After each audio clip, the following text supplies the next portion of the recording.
السلام علیکم ورحمۃ اللہ وبرکاتہ۔ معزز خواتین و حضرات، ہمارے یوٹیوب چینل پہ ایک بار پھر سے خوش آمدید۔ میں ہوں بابر ثانی۔ ایک ایسا مہینہ جس کے حوالے سے لوگوں کے وہم و گمان میں اور عقیدوں میں بدعقیدگی ہے اور باطل عقائد ہیں، باطل نظریات ہیں اور وہم اور گمان ہیں، خدشے ہیں، جس کی ایک عرصے سے ایک روایت چلی آ رہی ہے۔ لوگ اسی کو دیکھتے ہوئے، اسی کو پرکھتے ہوئے، اسی کو سمجھتے ہوئے اس پر عمل کرتے ہیں، حالانکہ اس کی حقیقت اس سے زیادہ کچھ بھی نہیں کہ سوائے فرسودہ ہے اور کچھ بھی نہیں۔ ماہ سفر ایک ایسا مہینہ ہے جسے لوگ نحوست کا مہینہ کہتے ہیں، اور میں آپ کو بتاتا چلوں کہ ایک ایسا مہینہ جس کے اندر لوگ کوئی بھی عمل کرنا، ایسا مسنون عمل جو کہ سنت نبوی سے ثابت ہو کرنا چھوڑ دیتے ہیں، اور ایک ایسا مہینہ جس کے اندر لوگ ثواب کی نیت سے کوئی کام کرنا اس لیے چھوڑ دیتے ہیں کہ یہ نحوست کا مہینہ ہے، اس مہینے کوئی کام نہیں کرنا چاہیے۔ تو ماہ محرم اور ماہ سفر دونوں ہی انتہائی محترم مہینے ہیں، ہمارے لیے اسلامی مہینے ہیں۔ اس کے اندر جو بدعقیدیاں ہیں اس میں سب سے پہلی بات تو یہ ہے کہ اس کے اندر شادی نہیں کرنی چاہیے، اس کے اندر کسی کاروبار کا آغاز نہیں کرنا چاہیے، اور اس کے 13 دن جو ہوتے ہیں اس کو 13 تیزی کہا جاتا ہے، جس میں کہتے ہیں کہ اس کے اندر کوئی ایسا عمل نہیں کرنا چاہیے جو کہ نکاح سے ہو، مسنون ہو، جو کہ سنت سے ہو، اس طرح کے کوئی عمل نہیں کرنے چاہیے، جبکہ اس کی کوئی حقیقت نہیں ہے۔ حدیث میں آتا ہے کہ حضور علیہ الصلوۃ والسلام نے فرمایا کہ الو کو منحوس مت سمجھو، اور اسی طرح سفر کے مہینے کو منحوس مت سمجھو۔ تو جب حدیث کے اندر یہ واضح طور پر یہ بات آ چکی ہے تو ہمیں بھی چاہیے کہ اس مہینے کو منحوس نہیں سمجھنا چاہیے، اور اس مہینے کے حوالے سے اور بھی جو حقائق ہیں اور فضائل ہیں،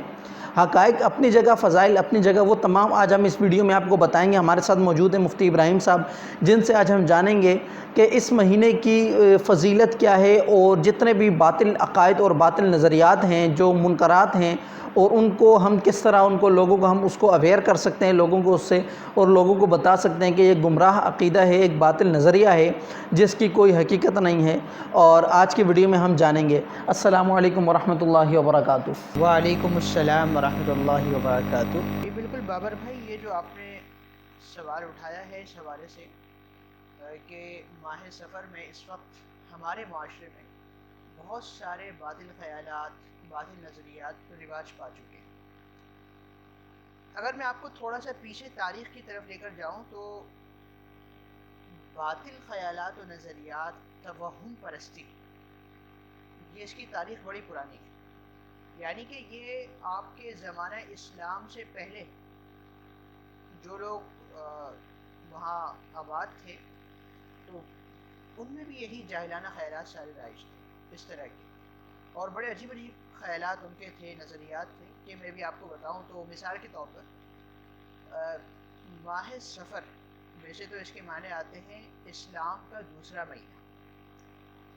لیکن ان لوگوں کا نظریہ یہ تھا کہ سفر کا مطلب سانپ جو انسان کے پیٹ میں ہوتا ہے، اور جب اس کو بھوک لگتی ہے تو وہ سانپ کا کاٹنے کا اثر ہوتا ہے کہ جس کی وجہ سے اس کو تکلیف ہو رہی ہوتی ہے۔ اور اسی طرح کچھ لوگ کہتے ہیں کہ جناب سفر کا مطلب، اس وقت کچھ لوگ کہتے تھے سفر کا مطلب ایک جانور ہے جو انسان کے پیٹ میں ہوتا ہے، اور کبھی کبھی اس سے موت بھی واقع ہو جاتی ہے۔ کچھ لوگوں کا خیال تھا کہ جناب یہ جو ہمارے ہاں پیلیا ہو جاتا ہے لوگوں کو، یرقان کی بیماری جس کو کہتے ہیں، اس میں بیسیکلی اس کے جگر کے سرے پر کچھ پیلاہٹ ہو جاتی ہے، جس کی وجہ سے اس کا رنگ بھی جو ہے وہ پیلا ہو جاتا ہے، اور کچھ کیڑے ہو جاتے ہیں، تو وہ کہتے تھے یہ جو کیڑے ہوتے ہیں اس کو سفر کہتے ہیں۔ تو اس طرح کی بڑی عجیب عجیب باتیں، بڑے عجیب عجیب خیالات، نظریات ان لوگوں میں موجود تھے، اور وہ ماہ سفر سے متعلق تھے۔ وہ اس سے بدفعلی لیا کرتے تھے، بدشگونی لیا کرتے تھے کہ سفر میں جو ہے وہ کوئی کام اچھا نہیں ہوگا، کہیں سفر کرنا اچھا نہیں ہوگا۔ اس طرح کے خیالات جو اس وقت تھے، کچھ وہی خیالات آج کل کے ہمارے دور میں بھی رائج ہیں۔ اور یہ بڑی عجیب بات ہے کہ جب زمانہ اتنا ماڈرن ہو چکا ہے اور انفارمیشنز ہر طرف سے لوگوں کے پاس آ رہی ہیں اور چیزیں اپڈیٹ ہوتی جا رہی ہیں، تو اس میں بھی پھر جو ہے وہ ہم اس طرح کے باطل خیالات کو اپنے اندر لیے ہوئے، سموئے ہوئے ہیں، جبکہ اسلام آ کر واضح کر چکا ہے ساری چیزیں ہمارے سامنے۔ اس کے باوجود تو یہ ایک لمحہ فکریہ ہے ہمارے لیے، ہمارے معاشرے کے لیے. اور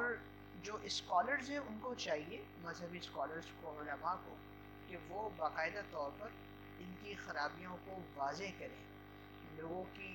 جو اس وقت کی باتیں ہیں ان میں پھیلی ہوئی ہیں، ان کے نظریات ہیں، تو اس کو بتائیں کہ بھائی کیا صحیح ہے کیا غلط ہے. اور کر رہے ہیں، بہت سارے علماء نے کیا ہے، منبر و محراب سے اس پر باتیں ہو رہی ہیں. مزید بھی ضرورت ہے تاکہ 2022 میں جو جی رہے ہیں لوگ، تو وہ کم از کم اس طرح کے خیالات تو نہ پائیں کہ سفر سے متعلق کیا کیا باتیں آج کل ہمارے ذہنوں میں ہیں. ہمیں مفتی صاحب بتائیے گا کہ یہ جو انہوں نے یہ بدگمانیاں ہیں اس حوالے سے کہ اس میں 13 جو دن ہوتے ہیں وہ 13 تیزی کے دن ہوتے ہیں، اور اسی طریقے سے ان مہینوں کے اندر نکاح نہیں کرنا چاہیے، کوئی اس طرح کی شادی وغیرہ، کوئی کسی، اور سب سے بڑی بات کسی کاروبار کا آغاز نہیں کرنا چاہیے، وہ اس کو اتنا منحوس سمجھتے ہیں. تو اس حوالے سے بھی ہمیں بتائیے گا کہ اس کی کتنی حقیقت ہے اور یہ کتنا فسانہ ہے. جی بالکل، ماہ سفر کے شروع کے جو 13 ایام ہیں لوگ ان کو بہت زیادہ ہی منحوس سمجھتے ہیں. وہ سمجھتے ہیں کہ ان میں کوئی کام ہمیں نہیں کرنا چاہیے، اور بالکل ہر کام سے جو ہے وہ مکمل پرہیز کرنا چاہیے. اور یہ خصوصی طور پر منحوسیت کا ٹائٹل گویا کہ انہوں نے دیا بھائی 13 ایام. اور اس میں اس کی وجہ وہ یہ بیان کرتے ہیں کہ جب ہم ان سے پوچھتے ہیں نا کہ سفر کو آپ لوگ منحوس کیوں سمجھتے ہیں، تو بہت سارے لوگ ایک حدیث پیش کر دیتے ہیں لا کے. آپ علیہ الصلوۃ والسلام نے فرمایا کہ من بشر بخروج سفر فبشرته بالجنہ. یہ حدیث پیش کرتے ہیں باقاعدہ طور پر. یعنی کہ آپ کو معلوم ہے کہ بہت ساری چیزوں میں حدیثیں پیش کر دی جاتی ہیں اور گھڑی ہوئی حدیثیں ہوتی ہیں. حالانکہ جو احادیث کا ذخیرہ ہمارے پاس ہے الحمدللہ، اللہ کا بڑا فضل ہے، امت پر یہ احسان اللہ تبارک و تعالیٰ کی طرف سے ہوا ہے کہ اس کے نبی علیہ الصلوۃ والسلام کی تمام احادیث جو ہیں وہ مکمل چین کے ساتھ، ایک لڑی کے ساتھ کتابوں میں محفوظ ہے. محدثین کرام نے جرح و تعدیل کے ایسے زبردست اصول یہاں پر بنائے ہوئے ہیں کہ جس سے فوراً اندازہ ہو جاتا ہے کہ کون سی حدیث صحیح ہے، کون سی حدیث غلط ہے، من غلط ہے. تو جب دیکھا گیا تو ملا علی قاری رحمہ اللہ تعالیٰ جو ایک بہت بڑے محدث گزرے ہیں ہمارے فقہ حنفی کے،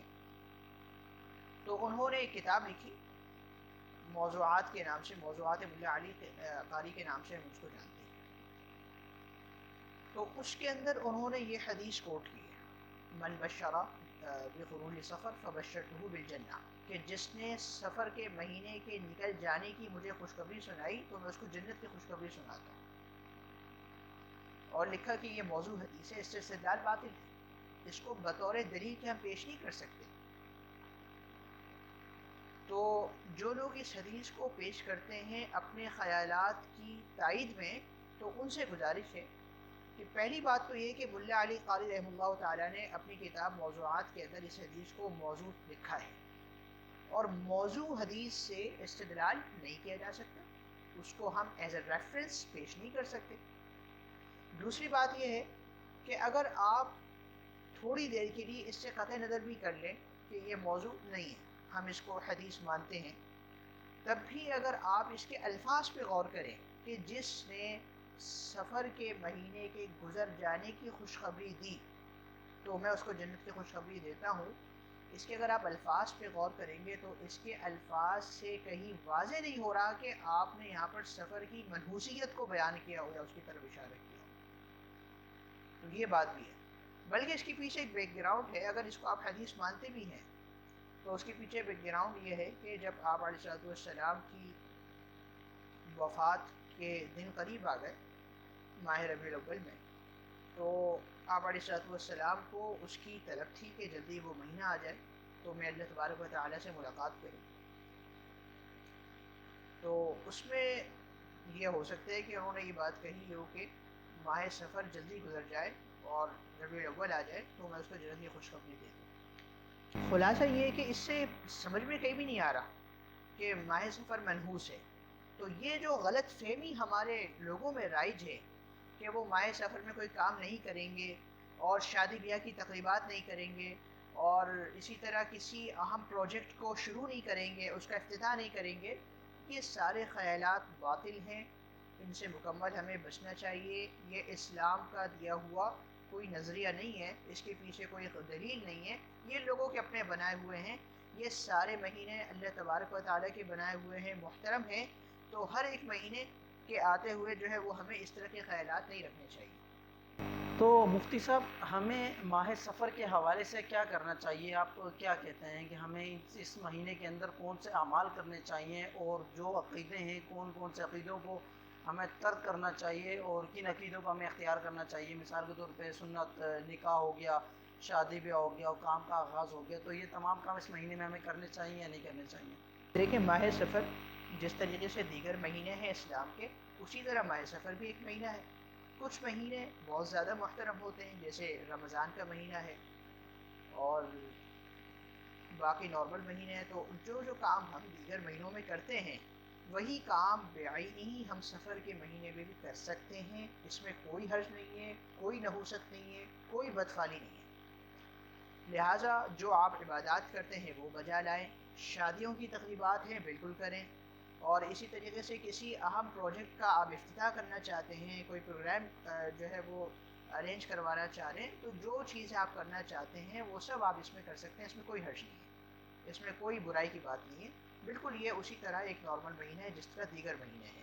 تو یہ ہمارے ذہنوں میں جو چیز فیڈ کر دی گئی مرور زمانہ کے ساتھ، تو وہ چیز ہمیں نکال لینی چاہیے، علماء سے اپنے رابطے قائم رکھنے چاہیے، تاکہ وہ آپ کو صحیح باتوں سے مطلع کرتے رہیں کہ بھئی صحیح کیا ہے، غلط کیا ہے، اور اس کو مان لینا چاہیے۔ جی، تو ناظرین، آپ نے دیکھا کہ ہم نے ماہ سفر کے حوالے سے جتنے بھی فضائل تھے، احادیث تھیں،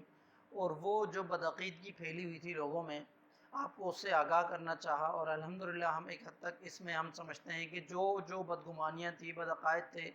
اور باطل نظریات تھے، ہم نے ان کی یہاں پہ تفصیل سے اس پہ بات کی ہے۔ تو یہ کوئی مہینہ منحوس نہیں ہوتا ہے،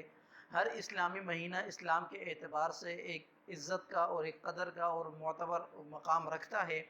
اور ہمیں چاہیے کہ ہر مہینے کے اندر جو اس کا مقام ہو، عبادات کے طور پہ، معاملات کے طور پہ، نفلی صدقات کے طور پہ، وہ تمام ہم کرتے رہیں، اور کسی بھی